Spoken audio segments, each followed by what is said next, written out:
Hatred destroys the one who hates. The others that you hated go on about their business. Care of us. So the legacy of Medgar Evers is an understanding of our own humanity and of our own responsibility of seeing that in other people. He is written out of history. He's just not included as Malcolm and Martin. To me, it's the 3 M's, and Medgar is right up there at the lead. Everlasting, Life and Legacy of Medgar Evers. Watch now on MPB Passport. Visit mpbonline.org for more. Every parent wants their child to grow, to explore, and to dream big. At MPB, we're proud to support families and teachers across Mississippi with trusted educational programming and resources that inspire learning and spark imagination. From PBS Kids Favorites to digital tools and early learning support, MPB is here for young minds, engaged classrooms, and families who believe in the power of learning at every age. Empowering families, inspiring learners. MPB, your stories, our mission.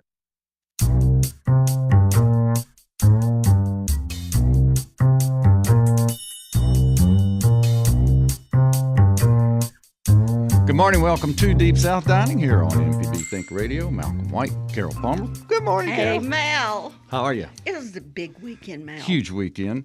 Our show today will primarily be a salute to veterans. We've interviewed a new friend to the show, Christopher Prieto from Knightdale, North Carolina.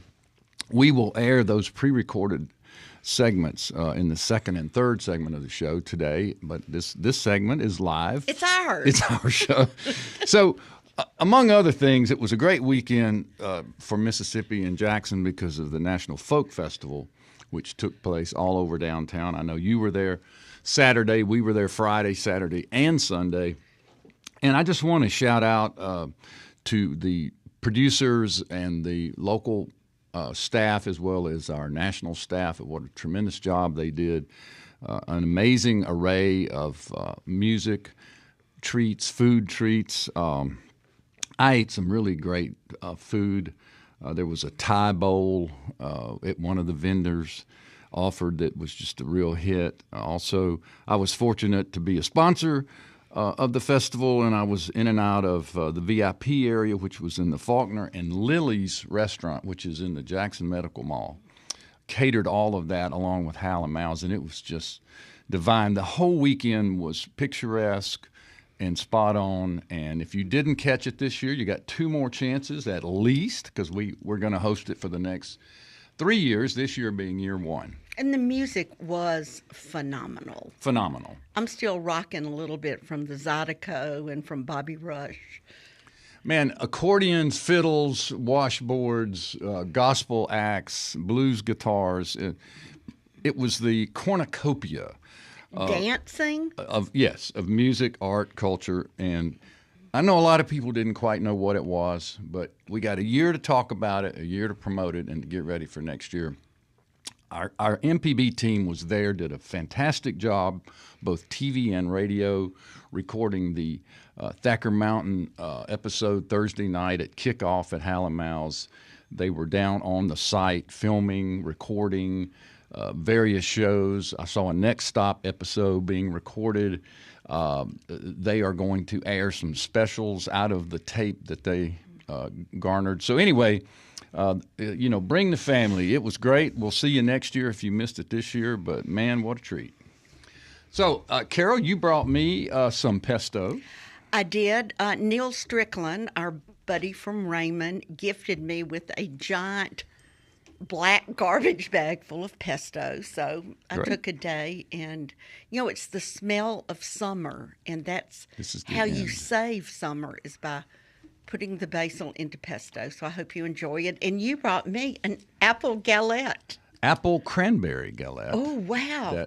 That Kara made last night, and also some pumpkin soup for Good you and grief, John. Mal. It's just a little cup. It's not so much. Well, but anyway, snacks. John snacks. is a soup guy. Yeah, I know he is. I'm not going to call him a soup Nazi. No. So thank you. Thank you. In this segment, we want to spend the rest of this segment talking about something really important that went down here in the, I guess it was last Monday night. Was a big night for Jackson and for Mississippi as the Michelin organization announced the first Michelin guide to the American South at a ceremony in Greenville, South Carolina. The new guide covers 6 states: Alabama, Louisiana, Mississippi, North Carolina, South Carolina, and Tennessee, plus pre-existing a guide of Atlanta. So there's a total of 228 restaurants that were chosen this time around for the guide. 2 Jackson eateries, Elvies of Jackson and Sacred Ground Barbecue of Pocahontas, were recipients of the Bib Gourmand distinction, and Prieto, the Italian restaurant in Belhaven, was named in the Michelin recommended category. Congratulations to Chef Hunter Evans. This is big. Huge. Huge. To Derek Emerson and the Emerson clan, and to Chaz Lindsay. Carol, if you wouldn't mind, tell us a little bit about the history of the Michelin. I learned a lot just from preparing for this segment. Yeah, and I love that they're coming into the South. But, for many years, the Michelin Guide was just France. And it was started back in 1900 when the brothers Andre and Edward Michelin,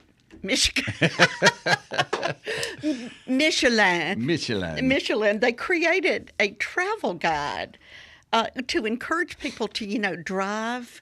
Because they make tires? Yes, to wear out their tires, to drive and buy more tires. Right. And around the 1920s, it became not just a guide about where to go, where to get your tires fixed.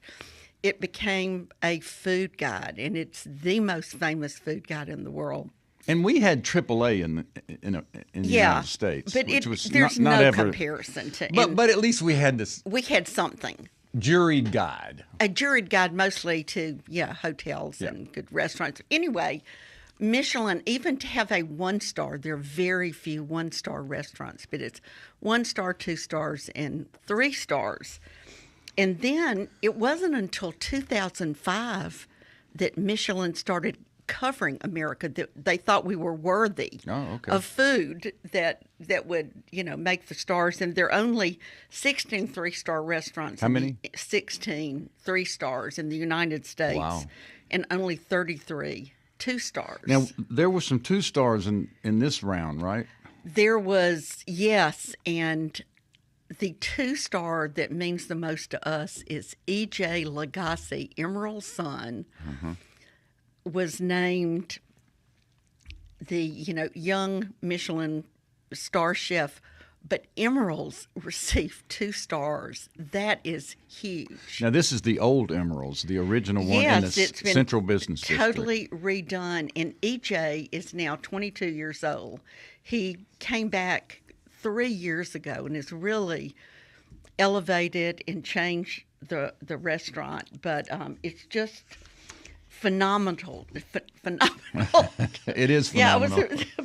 So there were some other Mississippi entities: Ajax Diner in Oxford, City Grocery in Oxford, Snack Bar in Oxford, Taylor Grocery in Taylor, White Pillows and their new sister restaurant, is it Cyrene Social Club? I think so, yeah. And then Vestige, of course, in Ocean Springs. These were all, what category were they? They're in the recommended category. Recommended. But the Bib Gourmand category, we need to hit on that because that's what our restaurants were. Hit it. Yes. Bib is short for Bibidum, who is the Michelin tire man. That's the tire. That's the symbol. His name is Bib. Who knew? For Bib Gourmand, it's 2 criteria. The food must be delicious, and the cost has to be less than a set amount for a 3-course meal. And they do that by each local area, like what is the set price for a 3-course meal in Mississippi. So it has to be delicious, and it has to be a good value, and it has to be worth driving for. Gotcha. So Bib Gourmand is here. And then recommended means they're judged to be very good food.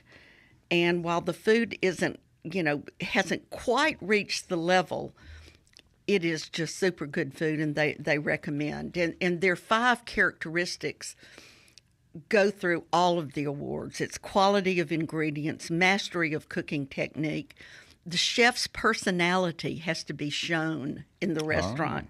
The value for the money and consistency. And what's so great is most people in their lives will never eat at a starred Michelin restaurant. I mean, it's just so out of reach. But the bib and the recommended are such a fabulous resource for those of us who love great food but can't afford to eat in really expensive restaurants. Wow. So what a great... That's a lot. Yeah, that is a lot. And I'm so happy that Michelin has finally landed in Mississippi, and we are able to honor these local chefs and restaurants as well as those around the state and our neighboring New Orleans, our culture center. There were many. Right. A long list of Parkway Bakery, Turkey and the Wolf, Couchon, Domalices, Dookie Chase, Hungry Eyes. So many got the bib recommendation, right? And only Emerald's got the two Michelin stars. Got the 2 stars, but Zazu and I can't remember the other one that got. Oh, Saint Germain and Zazu got 1 star. Oh, did they? Okay. Yeah, and Zazu is the restaurant of Sue Zemeckis. Anyway, sure. they're obviously if they've gotten a star, but how proud? Can you believe 2 stars? That's terrific. For EJ. Big time for the Deep South, and we are welcoming Michelin to our world, and thank you for joining us. Coming up next, a 2-part interview with Christopher Prieto out of Knightdale, North Carolina, a champion pitmaster, cookbook author, TV personality, and barbecue evangelist. We have this interview coming up, and this is where we salute veterans. And it was one of the most interesting interviews we've ever had. We Absolutely. Had no idea which way it was going to go. But thanks to Marissa Vaughn, our producer, she sniffed him out, found him, and we had him on the air. He's coming right up in the next 2 segments. You are listening to Deep South Dining on MPB Think Radio.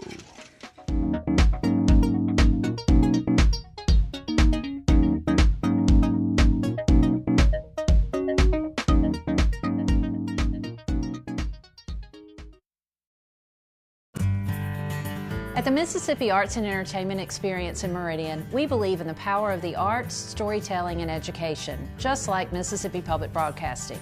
MPB connects communities across the state with quality programs that inform, inspire, and engage. Their audience is loyal and appreciative of businesses that support public broadcasting, which makes underwriting on MPB a smart investment. Join us in supporting MPB. Learn more at mpbfoundation.org.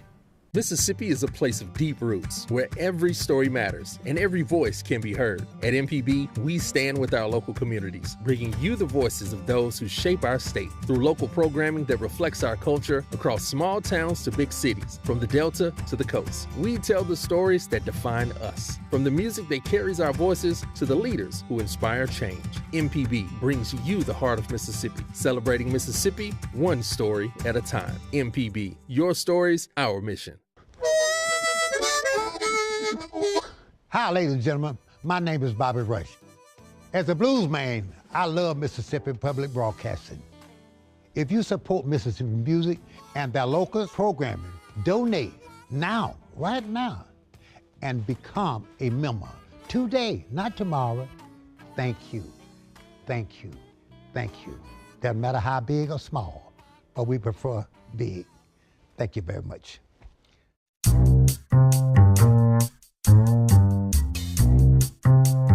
Welcome back to Deep South Dining here on MPB Think Radio.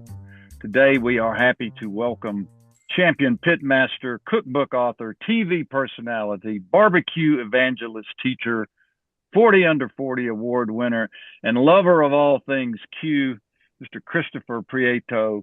Welcome, sir. We're glad to have you on the show. Thank you so much for having me on today. I'm super excited to be here. Where are you stationed right now? Are you in North Carolina? I am, yes, sir. I'm in a small town east of Raleigh called Knightdale, which is about 15 minutes east. I call it the Eastern Corridor of all Eastern Carolina. And sitting in the office of Prime Barbecue, which is our restaurant out here in Knightdale. Great. Well, briefly, tell us a little bit about yourself. Were you born in Puerto Rico? You have Puerto Rican roots. What's the story there? You Sure. Texan or Puerto Rican? Yeah. So both my We're parents your people. yeah, both of my parents are from Puerto Rico. Uh, my father and my mother moved to Bryan, Texas. My father was getting his PhD at Texas A&M, and I was born actually in Bryan, Texas, in College Station. After he finished his PhD, we moved to a very small town outside of Houston called Richmond, and it's kind of like Raleigh-Durham. It's called Richmond-Rosenberg. It's one town separated by the Brazos River, those two towns. And I lived on the Richmond side in a very, very small kind of one cow town, one barbecue restaurant, one little grocery store. Not too much going on except for just life going by. My father worked for Shell, where he was a chemist for, designing all kinds of different things. Smarter than me, of course. I don't know. To be a good barbecue pit master, you got to be somewhat of a chemist. Yeah, and you've got to be really smart to put it all together. So, how did you get to North Carolina? My father worked for Shell, and that R&D department kind of shut down, and he just kind of came in the room and said, "Well, boys, I lost my gig with Shell. We're moving on." And that's when we kind of had to venture away from Texas. I didn't really know other states existed outside of Texas. When you're born and raised in Texas, it's its own country. So that was an unusual move for me. But we had to move for a couple of years to Florida before he can move to North Carolina, just because of how the chemistry biz went. He did what I believe, and he's probably going to correct me if he hears this. I believe he did makeups in Florida, and he eventually moved us there for a few years, and then he moved to North Carolina to do his biofuels. So he created enzymes that created corn into gasoline and such. Again, I have no idea what that means, but I know it was in a laboratory. Everyone wore white coats and had PhDs. And my brother and I those brain cells, came down to you. That's right. Really? Yeah, they did. And one of my father's favorite foods coming from Puerto Rico to Texas was barbecue. I mean, he was just absolutely fascinated by it. He loved it. And my brothers and I, we attribute wanting to grow up to be like our father or make our father happy. And I wanted to be that son that kind of cooked alongside my dad. That's how I kind of started falling in love with barbecue as a general purpose. But as I did it, I kind of just fell in love with the craft itself. I found it to be quite beautiful. Well, yeah, being from Texas, I mean, Texas is also a whole nother world in barbecue. Mm-hmm. And now you're moving to the epicenter of barbecue, which is North Carolina with all its different styles. So, tell us about being doing Texas barbecue in a southern deep South barbecue state. Well, I mean, by the time I decided to move forward with my personal restaurant, I think it was, the golden age of barbecue where people were the world shrunk a lot with Instagram and Facebook and people traveling all around, and they had a high appreciation for barbecue. So these bubbles, this Texas style, this Kansas City style, this North Carolina style, those walls started to erode a little bit, and people started becoming more accustomed to different styles of barbecue. One of those being Texas, where it's heavy oak pecan wood smoked indirectly for a long period of time. It's traditionally heavy black pepper. That's a food group in Texas, is black pepper. And it's predominantly beef, Czech German style sausage making, sliced turkey breast, pork ribs, heavy black peppered with a sweet glaze. It wasn't until literally when I moved to North Carolina, when I started getting into professional competition barbecue. I was on the KCBS, the Kansas City Barbecue Society circuit, for a little over 12 years, and competing there stylistically for a judge, in addition to regionally traveling the country, he started to absorb all these different styles of barbecue that weren't kind of designed in certain states. They were designed in the competition world, meaning injections, brines, layering rubs, finishing salts, finishing cayennes, all kinds of different ideologies that were needed because a judge only had one bite of barbecue. So you had to really punch in all your work in that one bite against 80 of the best teams in the country. So from my 19-year-old to like, I would say 28 to 30, I was hyper focused on competition style flavor profiling in addition to the different regional styles. Now, living in North Carolina, it's cooking whole pig or whole shoulder right over top of coals, which is the general regional style here, and then chopping it up and then adding some type of vinegar-based sauce or dressing the whole hog with dry seasonings and vinegar to create the style of barbecue here in North Carolina. That I studied as well pretty heavily. Cooking whole pig is just the thing to do here. Pig picking is like a normal thing out east. You just throw a pig on every holiday. Everyone gets after it. Hush puppies, coleslaw, that whole gambit. But in addition to that, I still grew up very Puerto Rican. My mother did not cook traditional American food. We were eating rice and beans and making sofrito and mofongo, tostones, empanadas, things of that nature. So I also started influencing my Puerto Rican heritage into that because it just went hand in hand. Is there a Puerto Rican barbecue style that you can identify? Yeah, I actually do that here at Prime. We have a pretty heavy Puerto Rican influence. Here on Saturday, we do something called lechon, which is a traditional pig that's roasted over coals in Puerto Rico, served with like red beans and rice or gandules or things of that nature. We do that here on Saturday. So we roast the whole pig. It's a locally raised pig, roasted right over top of coals. I season the meat with adobo. And I still season the skin with salt to create that chicharron, that crispy skin. Here in Eastern Carolina, we chop it up, I would say coarse to fine.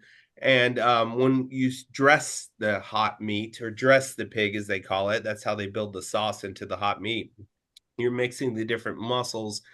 But instead of, we still do salt, pepper, red pepper flake, but as our acid, instead of a traditional apple cider or white vinegar, we use mojo, which is more of an acidic kind of citrus marinade, very offensive amounts of garlic and oregano and things of that nature as the base flavor for our pig. And we serve it in a traditional North Carolina boat, but instead of slaw, we do red beans and rice. And the red beans coming from my grandparents. So it's going to have calabaza, which is a Colombian style pumpkin. Instead of potato, it's going to have bacon. It's going to have sofrito. It's going to have some sazon, things of that nature. And we also have a daily barbecue rice here. It's a side dish that's becoming very, very popular with our restaurant. And that's cooked in a caldero, which is a cast iron pot. It's short grain rice, tons of onions, bacon fat, and beef stock. And then once that's steamed and cooked, we add chopped up house-made sausage into it. And that's your mom's recipe? Yes, sir. Yes, sir. Sure is. Very cool. Now, did you win a James Beard Award, or what is your relationship with the James Beard Foundation? So that's a great question. I got my first James Beard semi-finalist nomination this year for Best Chef in the Southeast.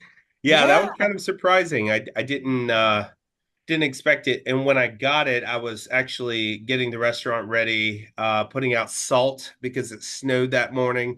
The glamorous life of the restaurant owner, as everyone thinks. We both know that. Yeah, with a Starbucks coffee and people take my jacket. That's quite the opposite. I'm there first, there last, doing making sure everything's ready to roll. And someone called me and said I got the James Beard semifinalist, and I thought it was actually a scam call, so I hung up. And it wasn't until a very famous local chef called me and congratulated me, and I was like, wow.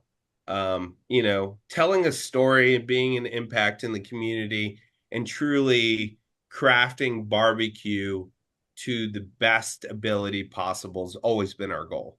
And, also just creating a destination here in Knightdale. Barbecue to me, when we think about barbecue, we don't only think about the food, we think about the experience, the place we travel to, the reason why we went there. And if you can hit all those things and be an impact in the community, doing things the right way, using the right meats, treating your employees well, great things happen. And I was just grateful to get the semifinalist nomination. Was it for the restaurant or for you as a chef? It was for me as a chef. For me as a chef. Now we have Michelin in town. So we'll see if we get it for us as the restaurant. That's what we're excited about seeing. That comes out next week. How long has Prime been open? Yeah, so we had the gracious opportunity of opening May of 2020. So we took 2 years and 2 days to craft this 8,500 square foot barbecue palace. And not knowing that once we finished, not one human being was allowed inside. That's a good and a bad thing. I mean, the bad thing was we worked really hard for people to see this destination. We couldn't have it.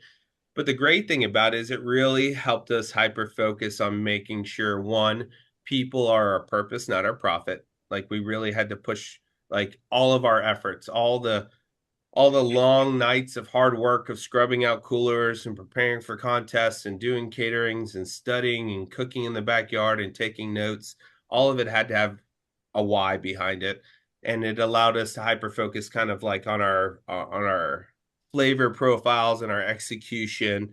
And really we just stuck it in a bag and served it out back, gloved up and masked up, and wasn't the greatest time, but it made us resilient. So it helped us bend but not break, which is what you want to do in the restaurant business.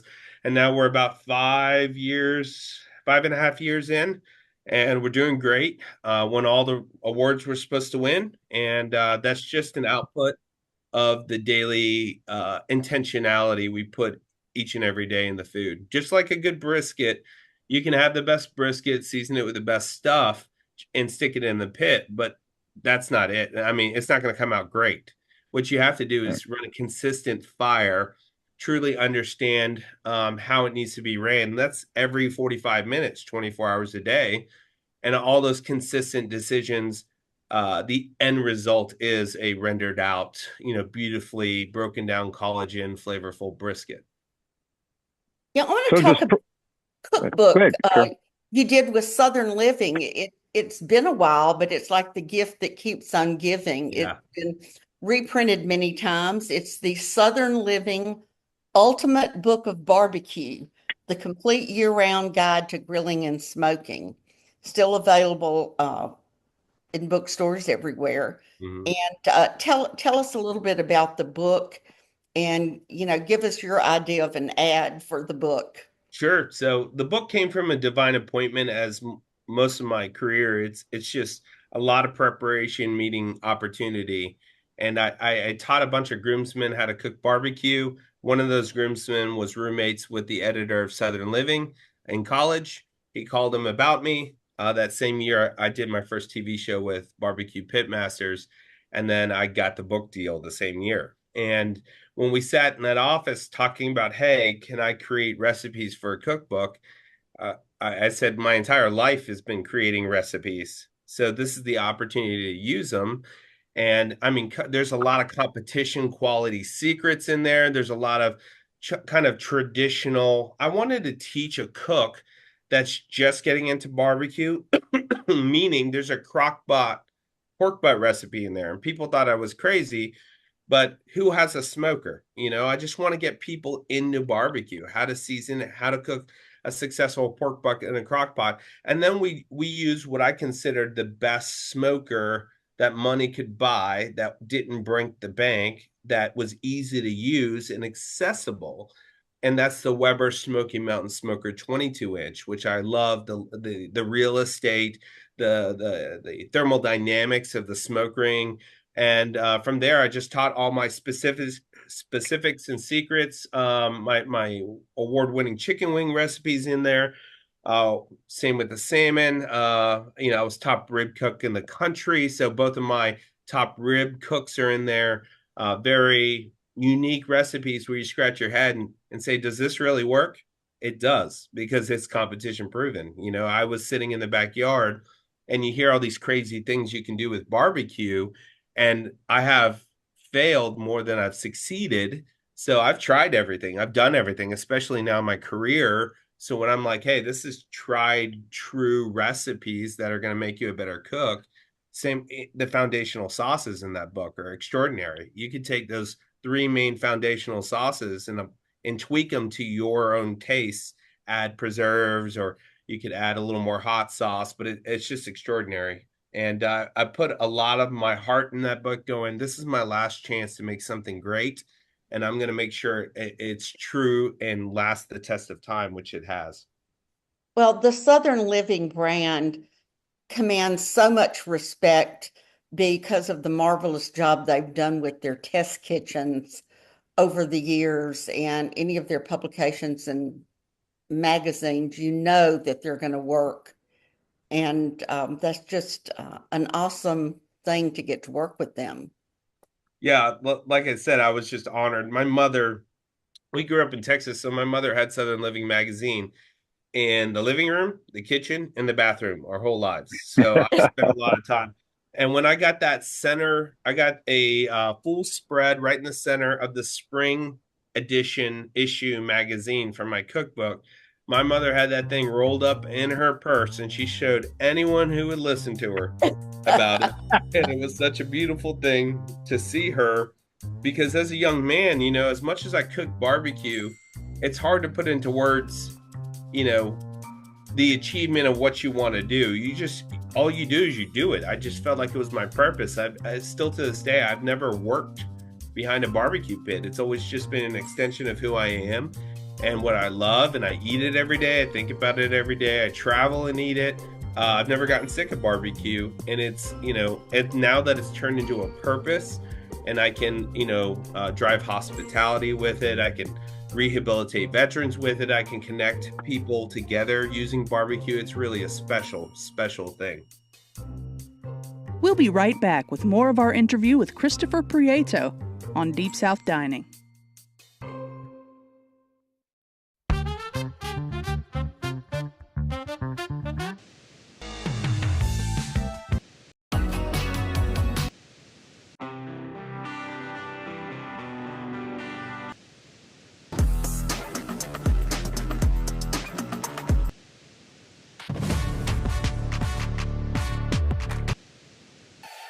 Together through the years, together in the future.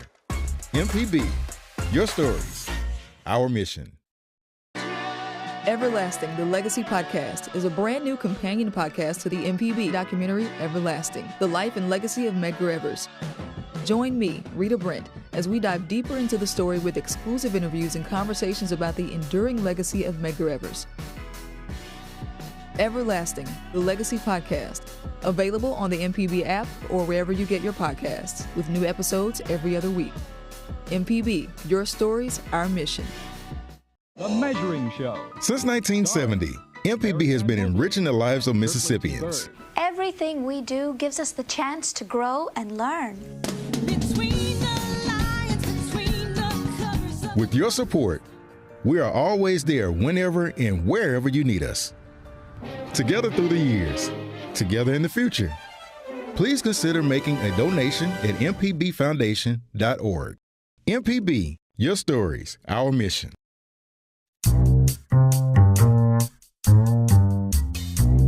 Welcome back to Deep South Dining and more from our interview with Christopher Prieto. Well, speaking of veterans, Veterans Day coming up November the 11th, could you tell us a little bit about the work that you do with veterans, and particularly the Wounded Warrior Project? Sure. After the cookbook, I was doing TV shows, and I inherently found out that I had a gifting to teach people about barbecue. Honestly, it was just me not wanting to stop talking about it. And if you were in front of me, you're going to listen about it. And that turned into teaching. And a Wounded Warrior Project coordinator contacted me and asked me, hey, We're trying to find different ways to bring soldiers together. I think this would be cool. Are you up to it? And I said, sure. I've never done it. I myself am not a soldier. I've never shot a gun. And honestly, from that first class onward, that was the first time I really felt that barbecue is truly a powerful tool. It is a gift that has a mission and a purpose. You take something and you create something else through hard work, through process and procedure. And then that gifting brings people together. Okay. You can go out and golf, but when you come home from golf, it doesn't bring people together. Barbecue, when you're done with all that hard work, people are driven together, connected together over that meal. Instinctually, you become the most popular person in your neighborhood. And this really connected with soldiers. And the more stories I heard from these soldiers and the more we connected on a deeper human level, I came to the conclusion, like, I'm not doing enough for our veterans. I feel like they've done this duty and they've gone through a lot of turmoil to complete this task, giving me opportunity here to have a dream of opening a barbecue restaurant, owning my own land, operating the hours I want. And I felt like in reciprocation, my duty should be to honor them with my gifting, and that happened to be barbecue. Now, it really caught on and it worked well with soldiers. So we started traveling up and down the East Coast doing classes. Some of those soldiers would actually join my team, help me with caterings, go in competitions with me. And we really, again, connected deeply. They have a brother and sisterhood that is so deep, we as civilians don't understand the depth of their connection. And witnessing it was something it was life-changing for me. One of those students, I had 3 soldiers traveling with me at all times, and one of those, all soldiers were students in my class, and then one of those soldiers ended up opening the restaurant with me here. And then when we opened the restaurant, we wanted to make sure the restaurant also exemplifies the mission and the purpose of our military. So we have the eagle holding the shovel full of coals. That's one of our logos. We have our chef's table in the back of the restaurant, traditionally for very important people of society. We call it our veteran chef's table, where only veterans can sit. We give out mini soldiers around the restaurant for kids to take home and remember their veterans. But most importantly, in veteran private parking in the back of our restaurant, great veterans discount, all the things we should be doing with our time and our talents anyway for our military. But most importantly, on Veterans Day here at Prime, we love to honor our veterans. So what we do is we partner with another civilian-based organization that truly cares about veterans. And that entire day, we have a POW table set up, and the entire day, all veterans eat for free here at Prime. Wow. It's a very beautiful day. It's a long day. I'm not going to lie. It's a very long day because you're shaking hands, you're thanking people. Veterans will not ask you to do this for them. They actually don't require anything. But like I said, I feel like it's my duty to honor them. And this is a great day to do that. We also have a veterans holiday meal here, which we do it again in Christmas. But we do it with veterans and their entire families as well. So we pay for their entire meal again, more from a holiday spirit, just to make sure we remember them during the holiday. But it's a very important thing here at Prime. We're veteran ran. Justin, my general manager, Justin Raup, is a wounded veteran out of the Army. And, a lot of soldiers come here and we connect on a deeper level. And, we just care about our military here at Prime. Right. Are you familiar with Mission Barbecue in Richmond, Virginia? I am. That concept? Yes. Mm-hmm.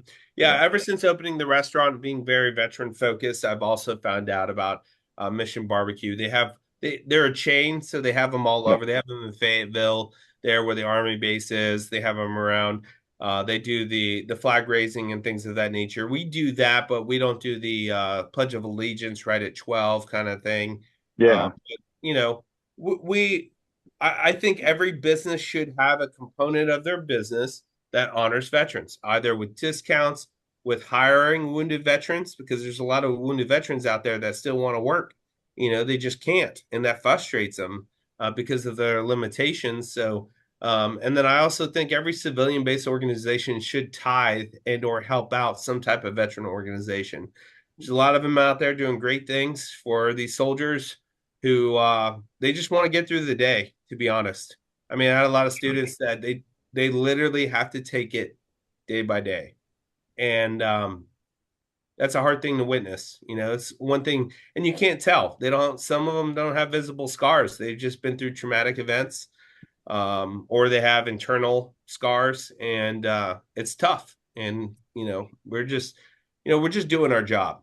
That's one thing that really speaks to me about this is all of that you're doing. The restaurant sounds wonderful, but I think of those cooking classes and what you're doing to these veterans' home lives, neighborhood lives. If you can teach, or obviously you're teaching them about barbecue and smoking, they take that skill home to their own backyard. It brings them out of isolation. It is a way to gather family and friends together. And that's another part of this. It's so beautiful. Yeah, the more classes we did, the more in tune we created our therapy. It's essentially a therapy because now we're speaking the language, especially when soldiers started joining me, helping me teach the class. They gave me a voice. Like there's soldiers actually joining me to help me teach soldiers. So, we created like a mission. You have to craft a class to amputees. You have to craft a class to men and women that have service dogs that aren't used to being in large crowds or moving around a lot. You have to craft a class to really spiritually building them back up from the depths of the day. When they come in that class, I teach a lot of people. Anyone who teaches knows how to look into the eyes of your audience, and you really learn a lot through looking at their eyes. And when you look at a group of wounded veterans, when you see the eyes of, I just want to get through today, there's a mixture of sad and, man, I really got to make this worth it. Like I got to make today super special. And there's been instances where even in our classes, we'll go back to that, Charleston, to the fleet where we taught, and a soldier wouldn't be there. That's traditionally there because, suicide got the best of them. And that's a very real thing. And there'll be some soldiers who, are backtracking. I personally have visited soldiers in their house to do one-on-one with barbecue because either their spouse or their family member has called and said, this has been a really blessing and a gifting to them. They actually want to go outside now. They want to get their own barbecue pit. They're sending me pictures of their barbecue. The job just didn't end there with that class. It was a deep relationship that is built, that is paramount. I'm so deeply connected with soldiers now. I'm part of the clan, so to speak, and their relationships run extremely, extremely deep. You are a soldier. They've pinned me a wounded warrior. I've been pinned in one class, and it was a really sweet gesture, because there's some men and women that have absolute joy in their day, and they've been through a lot of trauma, but they love their country, and they love serving, and it was their duty, and they know that this was going to be something that they signed up for. They said this was going to happen, and it did happen, and they're just dealing with it. But the one thing I know is all soldiers love their country. They just want to serve again in some capacity. And that's essentially what Justin did here at Prime. He, got a civilian job, got his college degree, tried to work out there, and it just wasn't for him. He wanted to be boots on the ground, serving the community, working hard. And that's what we achieved together at Prime Barbecue. What actually do you teach? I mean, what dishes or cuts of meat do you start with when you're doing a class, when you want somebody to succeed at home?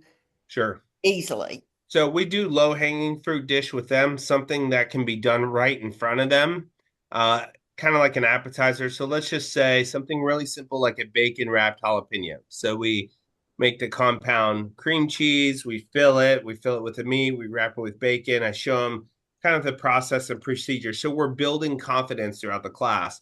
And I say at the end of this class, we're going to be successfully cooking all of our own racks of ribs or all of our own turkey. I mean, we've done such a spectrum of food. And a lot of it too, I work with the coordinator, how many different styles of soldiers we're going to have in this class. So if there are amputees, we do need to make adjustments on menu where we place the barbecue pits, our in and out points. And we do want to do it with a pace, but we also don't want to push. And that's a big part of the day is just, can I give them the pillars of flavor? And we partnered with great seasoning companies. Big Papa Smokers and Swamp Boys Barbecue really are huge supporters of the military, and they gave everyone their own seasoning. So it was like we learned it together, we succeeded together, we enjoyed it together, and then we gave them all the tools to take home so they could replicate the process. Do you teach these classes at the restaurant or the VA center or where? So when we taught the classes, we will travel to where they are, where they're centralized. So we can teach anywhere. A lot of the time it was military meetup points. For instance, in Charleston, we taught at a fleet, which is more of like a naval meetup, it's kind of social club where they all meet up. So a lot of those places here in Knightdale, we would teach either at a farm. A gentleman here in Knightdale who lent us his hunting cabin, which was nice and quiet. It has to be a place where there's not a lot going on. And we made that mistake in the first class. So cars can't be driving by. It can't be a lot of things that make them kind of reel backwards.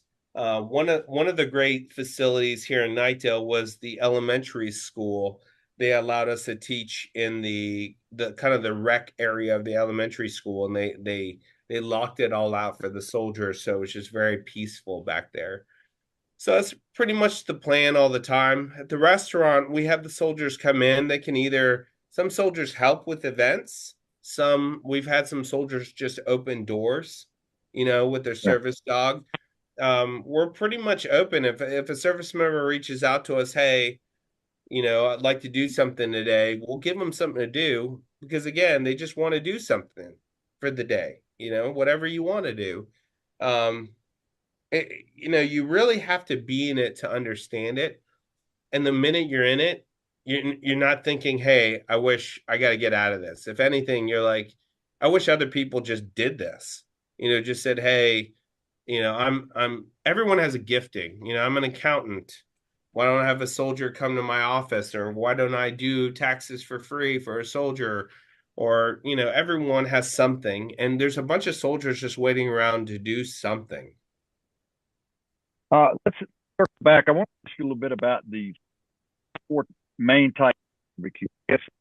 You want me to talk about the 4 types? You were breaking up. Please. Yeah. So I think there's a lot more than 4. I mean, there's South Carolina style. Right. Which is, with a mustard-based sauce, roasting pork. Interestingly enough, I spent a lot of time in Birmingham, as you know, with Southern Living, and there's an Alabama style.